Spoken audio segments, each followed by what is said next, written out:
First of all, you have to adjust the silk to the frame. And I usually use masking tape.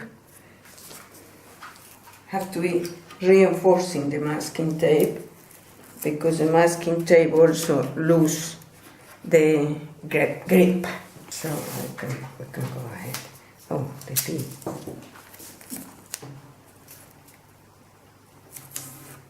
Water gutta, which is a resist, so the colors don't mix if you don't want the colors to mix.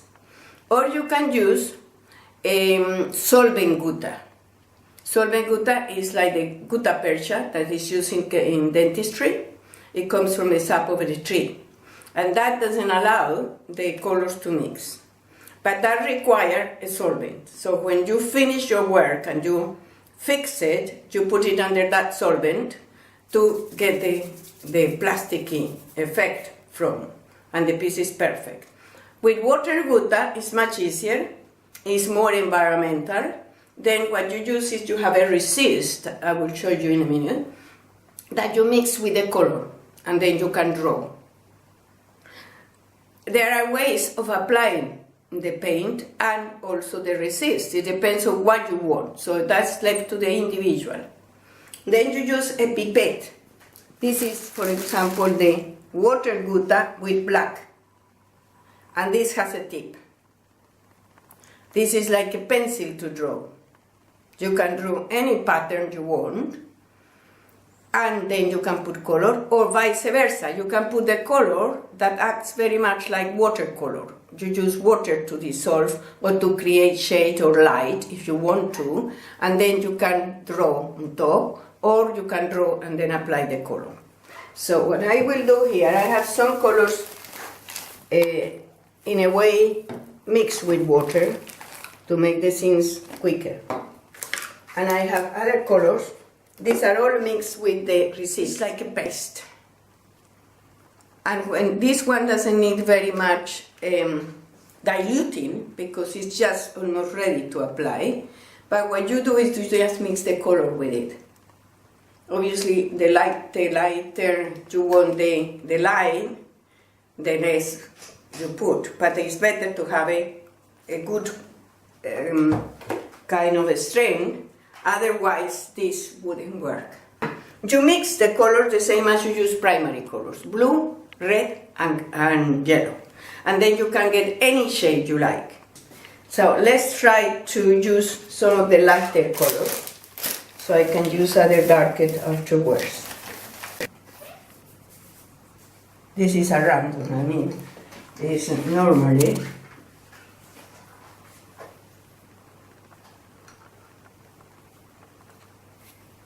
You see how I kind of move the color.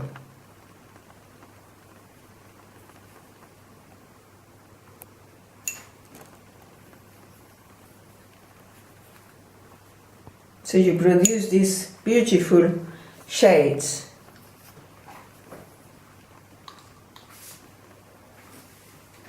This one is already with water, so don't need to mix anything.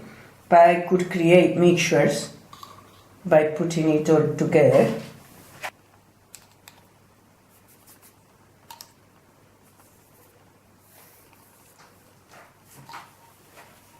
These are the basics for seal painting. You can do other things. You can print. You can use wood blocks. You can use your own blocks, but then you would have to take everything, wait until it dries, to use other techniques on top. Okay.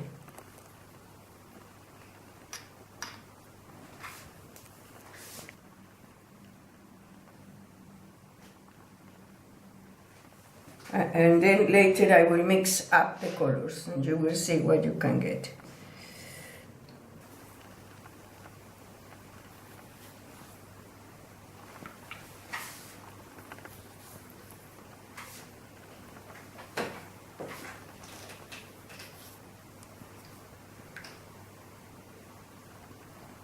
If I want a particular one, for example, I want this to produce a harder line, I put it like this, so it mixes with the other color.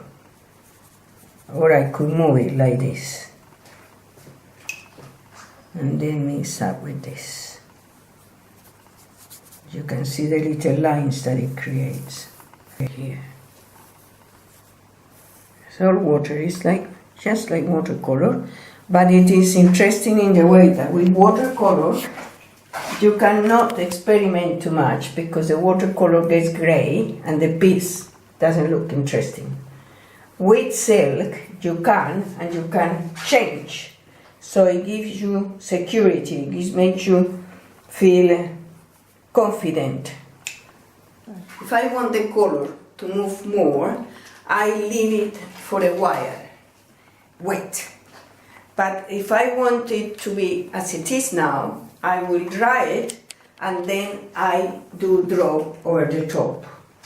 You have to dry it because when you apply the gutta or the resist, in other words, if it is not dry, it might blur. And you don't want that. You don't want the line to be, if you want the line to be consistent, you better have dried. Because anyway, that dries very fast.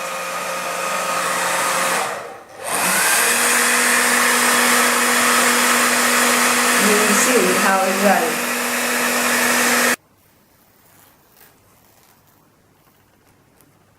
So you can see I'm not really at the moment trying to produce a piece of work as artistic as possible, but just to demonstrate. So I am going to integrate here some lines.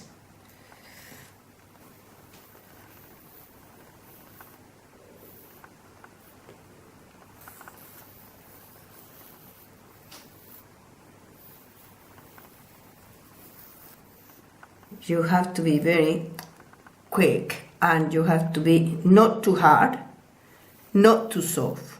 If you get too hard, you break the piece because this is pointed, this is sharp. So you break, the silk is very fragile. And if you go too low, too soft, the line doesn't get there.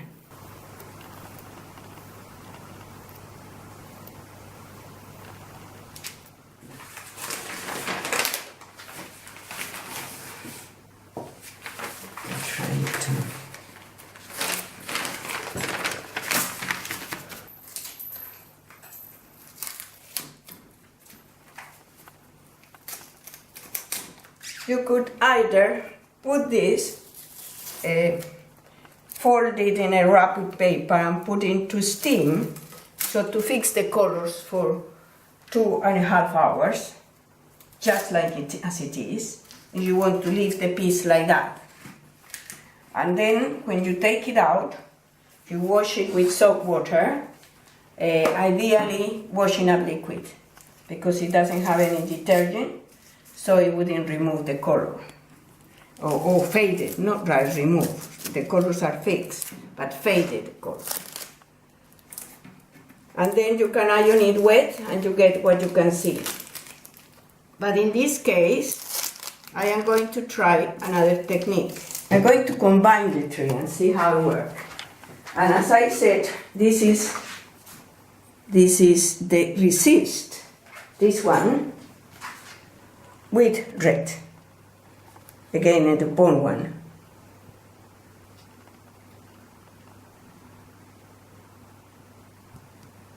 And I bring some of the purple. These are different types of wood blocks that I'm going to use, and this is just the pizza pack, just to show you.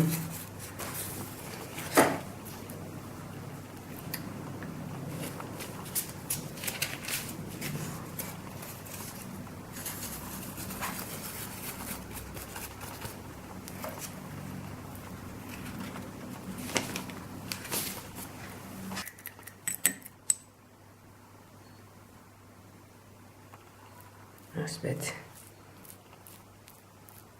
I'm using only one side.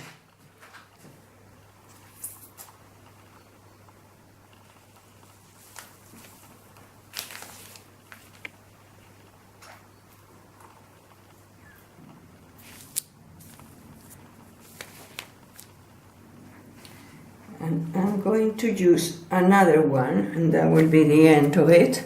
Then I could go back with another line if I want to coordinate the whole thing to follow the motif.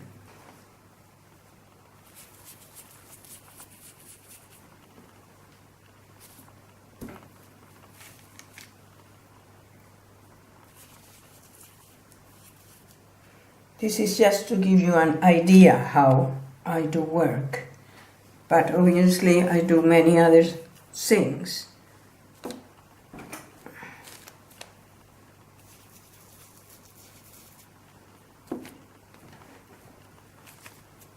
Yeah.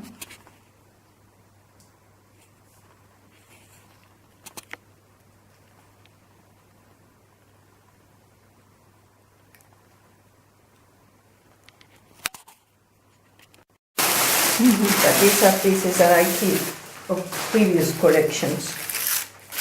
That some of them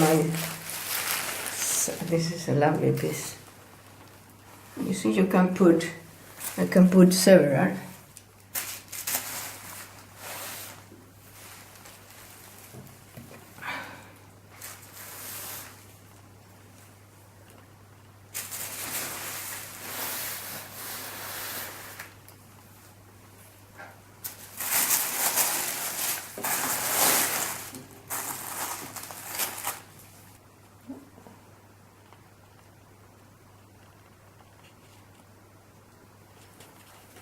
And these are big pieces.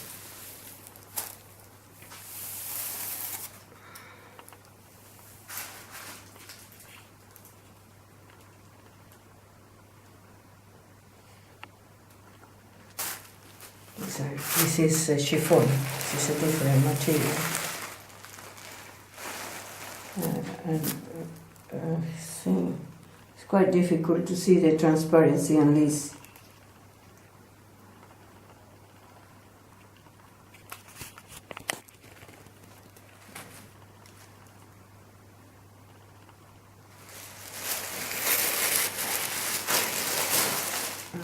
That is another one. It's a different one as well.